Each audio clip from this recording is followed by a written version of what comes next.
The manifesto is a hard one when I think about it because it came to me when I was in kind of a dark place and I was really questioning the value of our profession. The thoughts that provided the genesis for the manifesto started when I found out I was passed over as a candidate for the AICPA board. I was told that I lacked the leadership ability they were looking for, and it really rocked me to my core and really caused me to question. Someone else asked me, he said, well, why is that so important to you?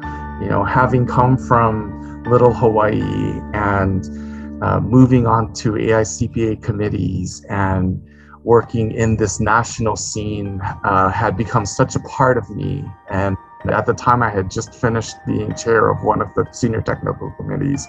At that time, I was the only minority that was a senior technical committee chairperson. I started questioning myself, I started questioning my identity, and I realized that I was getting a lot of my identity from my role, with this association. When I look at my core values of really driving innovation and driving transformation, I think it's to help with the evolution or maybe even the transformation of the American dream. If we were to go back and say the original American dream, which is really all of the immigrants coming in, whether it was from Europe, whether it was from Asia, Latin America, wherever the immigrants are coming from, that's the basis of the American dream has been to come, be able to do my own thing, work hard, and create a better life for my family. Especially as we go post-pandemic, I think what we as Americans are starting to see is that we've maybe lost that path. We started to focus on more of this bigger business. We started to focus on, instead of having to work hard, I want a better return on the stock market and on my investments so that I can retire early and have this life of luxury. And that, I think, is causing this tension or this disillusionment with what is truly the American dream. Is the American dream to come to America and all of a sudden be rich and not to work? I really don't think that's true.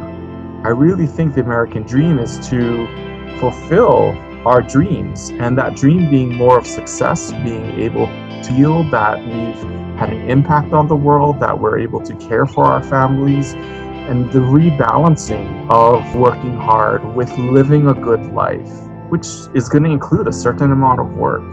And whether we're here in America or in anywhere in the world, you hear that these are the things that people want.